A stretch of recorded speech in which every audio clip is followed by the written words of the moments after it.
안녕하세요. 덜그림그림입니다. 제가 영상을 자주 올리지는 않는데 며칠 전에 오랜만에 영상을 올렸는데 급히 다시 영상을 올리게 됐습니다. 이유는 여러분들과 소통하는 카톡이 정지됐습니다. 한국에서도 정지된 카톡을 풀기 어렵고 번거로운데 베트남이라 그냥 새로 카톡 아이디를 만들었습니다. 앞전 카톡 호찌민 100에서 0 하나 빼고 호찌민 10으로 만들었습니다. 이때까지 가로업계 영상만 계속 올렸는데 급하게 올린 김에 베트남 국제결혼하고 베트남 여자에 대해서 제가 얘기를 조금 해보겠습니다. 제 같은 경우도 한배 가족입니다. 아시는 분은 아시고 계시겠지만 결혼은 재작년에 했고 지금 제 아내와 산지는 한 10년 됐습니다. 한 20살 때 만나가지고 한 8년 정도 연애하고 같이 동거하다가 재작년에 결혼을 했습니다. 베트남 여자는 괜찮은 것 같습니다. 물론 안 좋게 말씀하시는 분들도 많으십니다.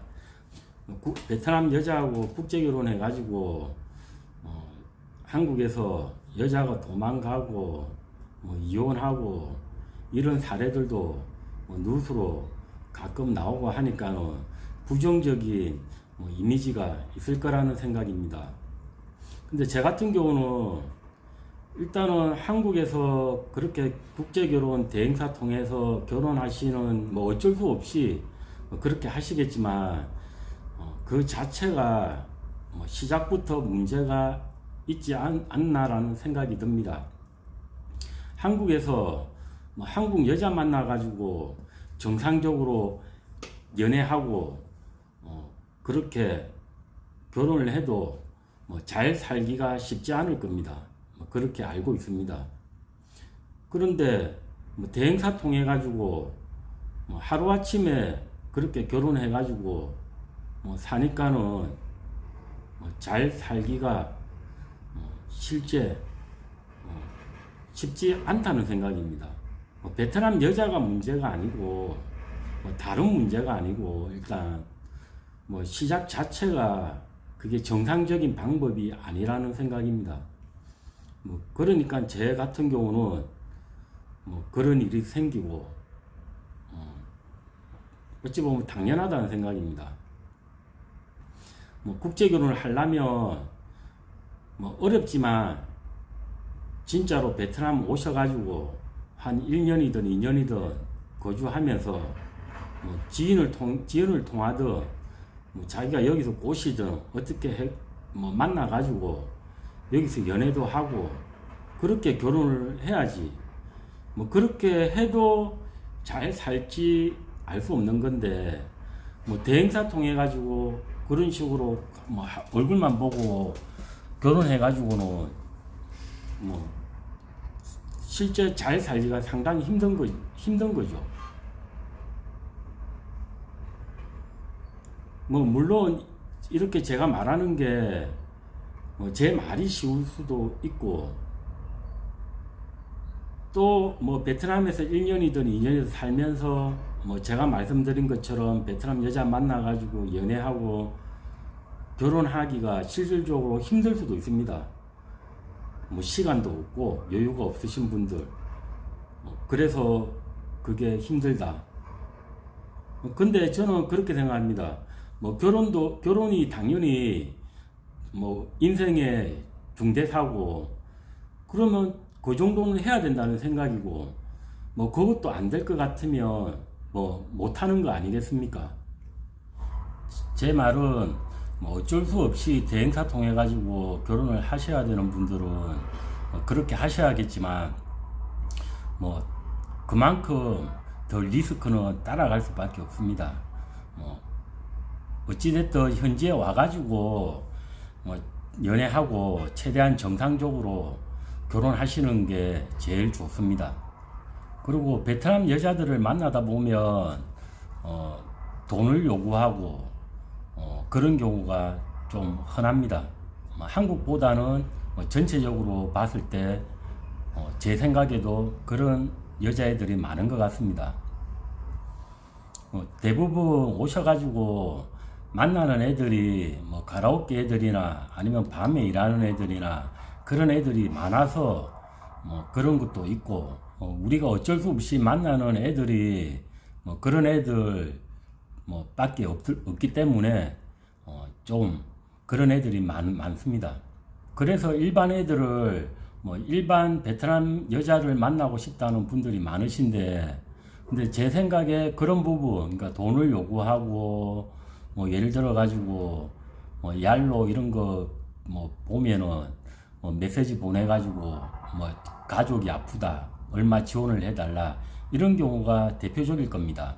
근데 제 생각에는 일반 애들도 뭐 별 다른 거 없을 거라는 생각이 듭니다. 그래서 뭐 오시는 분들이 베트남 일반 사람, 일반 여자들을 만나고 싶어 하시는 분들이 많으십니다. 근데 뭐 밤에 일하는 애들보다 가라오케 애들보다는 일반 애들이 낫겠지만은 결국은 그게 시간 차이지, 뭐 우리한테 요구하는 거는 똑같다는 생각입니다. 뭐 왜 그러냐 하면 가라오케 애들이나 밤에 일하는 애들 만나면은 걔들 특성상 뭐 바로 뭐 시간도 길지 않습니다. 뭐 오늘 만났는데 뭐 내일 요구할 수도 있고 그렇게 되는데, 그 시간 차이지 일반 애들도 마찬가지라는 생각입니다. 일반 애들도 뭐 시간이 지나면은 결국은 요구할 수밖에 없다는 생각입니다.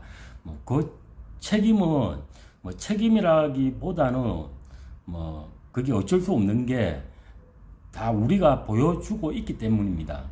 우리가 그런 일반 애들 만나도 뭐 껌석 먹고 쌀국수 먹고 일반 로컬 커피숍 가가지고 뭐 그 로컬에 있는 그 진한 15,000동 하는 그런 커피를 먹으면서 데이트를 하는 게 아니지 않습니까? 또 그럴 수도 없고, 실질적으로 일반 애들을 만나도 한식당을 간다든지 분위기 좋은 레스토랑을 간다든지 하면서 뭐 삼겹살 먹고 뭐 김치찌개를 먹어도 뭐 이렇게 데이트를 하실 겁니다. 그러면은 우리가 그 한 끼를 데이트하면서 그런 데서 한 끼를 먹고 내는 돈이 뭐 그래도 한 200만 동 이상은 될 거라는 생각입니다. 뭐 그런 걸 우리가 보여주기 때문에 계속 일반 여자애들을 만나도 뭐 그게 적은 돈이 아닙니다. 우리가 그 일반 애들 만나가지고 데이트하면서 쓰는 돈이 뭐 한식당에서 돈 10만 원을 써도 걔네들 뭐 일반 애들 월급의 거의 뭐 4분의 1 정도 되니까, 결국은 그런 일반 애들도 뭐 처음에는 그런 게 없더라도 우리가 이렇게 만나고 데이트 하다 보면은 뭐 간이 커진다고 해야 되나, 뭐 그렇게 변하면서 나중에는 결국은 뭐 어쨌든 자기들애들이 못 사니까 또 우리는 또 잘 사니까 또 그런 생각을 갖게 되는지 뭐 돈을 요구할 수밖에 없는 거고, 그 뒤에 뭐 우리가 해주든 안 해주든 그거는 본인 판단이겠죠. 그래서 실질적으로 뭐 만나기도 쉽지 않지만은 여기서 일반 애들 만나도 뭐 안 쓸 수는 없는 거고, 제가 말씀드렸다시피 뭐 없이 뭐 껌석 먹고 이렇게 데이트 할 수는 없는 거니까. 그렇지만 우리가 뭐 한식당 가고 우리가 뭐 그동안 먹던 걸 먹고 마시면서 데이트 하더라도 뭐 중요한 거는 그렇게 만나면서 서로 소통도 하면서 뭐 말로 하기는 힘든데 뭐 걔가 어떤 애인지도 우리가 판단을 해야 되고, 뭐 어쩔 수 없는 거는 감수를 하고, 뭐 어쨌든 우리는 한국 사람이니까 그러면서 판단을 해야 될 겁니다. 그리고 가끔 저한테 뭐 문의하시는 분들 중에서 베트남 여자를 만났는데 뭐 돈을 요구한다, 뭐 선물을 해달라 한다, 뭐 어떻게 해야 되나 이런 걸 물어보시는 분들이 계십니다. 근데 그런 분들 보면은 뭐 물론 금액도 다양합니다. 뭐 10만 원 정도, 뭐 한국 베트남 동으로 치면 한 200만 동 정도 되겠죠. 뭐 200만 동도 있고 2천만 동도 있고 많게는 뭐 2억 동도 더 넘어가는 금액도 있습니다. 뭐 이렇게 요구하는데 어떻게 해야 되는지 뭐 물어보시는 분들이 계십니다. 그런 질문들을 하시는 분들은 제가 뭐라고 답을 하냐면 뭐 여유가 있으면 도와주라고 합니다. 어떤 분들은 뭐 1,000만 동이면 얘네들 한 달 월급보다 더 많은 돈인데 절대 주면 안 된다. 뭐 주지 마라. 너무 큰 액수다. 이런 말씀을 하시는 분들이 계신데 제 생각은 뭐 조금 전에 말씀드렸지만 여유가 있으면 도와준다고 생각하고 주시라고 말씀을 드렸다고 제가 했습니다. 그 이유는 뭐냐면 뭐 베트남 애들 기준으로 잡을 게 아니고 뭐 그거는 우리 본인 기준으로 잡아야 된다는 생각입니다. 자기가 100만 원이 뭐 적은 돈이면 뭐 도와준다 생각하고 줄 수도 있고 뭐 10만 원도 자기가 자기 기준으로 큰 돈인데 그걸 줘야 될지 말아야 될지 고민한다는 거는 그건 어리석은 생각이라는 겁니다. 뭐 그렇다고 하여도 제가 이런 말씀을 들어도 결국은 가라오케 애들이나 밤에 일하는 애들한테 그렇게 돈을 준다는 거는 뭐 밑 빠진 독에 물 붓기입니다. 계속 밑 빠진 독에 물을 붓고 있는 겁니다. 그건 끝이 없다는 거죠. 그래도 뭐 제가 주라 마라 계속 강요할 수는 없습니다.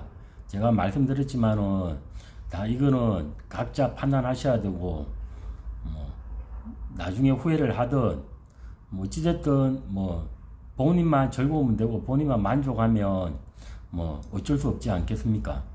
그리고 또 그런 분들 만나보면 똑같은 얘기를 합니다. 제가 뭐 하지 말라고 해도 안 하는 게 또 지금은 그런 얘기를 안 합니다. 예전에 그런 얘기를 하면은 뭐 대부분의 한국 남자분들이 뭐 걔는 다르다, 걔는 착하다, 뭐 어쨌든 걔는 특별하다 이런 생각을 가지고 계십니다.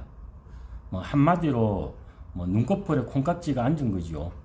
지금은 제가 그런 얘기를 그런 분들에게 그런 얘기를 안 하는 게 뭐 아시겠지만 해봐야 아무 소용이 없습니다. 결국은 계속 제가 얘기해봐야 뭐 여자를 안 만나겠습니까? 저를 안 만나고 저하고 인연을 끊는 거죠. 그래서 지금은 제 같은 경우 그런 분들 만나면 뭐 꼭 제가 해야 되면 딱 한 번만 하고 2번 이상은 제가 그런 얘기를 안 하고 있습니다. 오늘 결론은 국제 결혼은 대행사 통해 가지고는 아무래도 리스크가 크고 그리고 결국은 제일 좋은 방법은 현지에 와 가지고 그렇게 하는 게 힘들어도 그게 제일 좋다는 거고 그리고 뭐 일반 애들을 만나도 그 기간 차이지 요구하는 거는 결국은 하게 된다는 거고 또 조금 도와달라는 여자애들이 있으면은 자기가 그만한 능력이 되면은 도와줄 수도 있다는 겁니다. 오늘 갑자기 영상을 찍었는데 이까지만 하겠습니다. 감사합니다.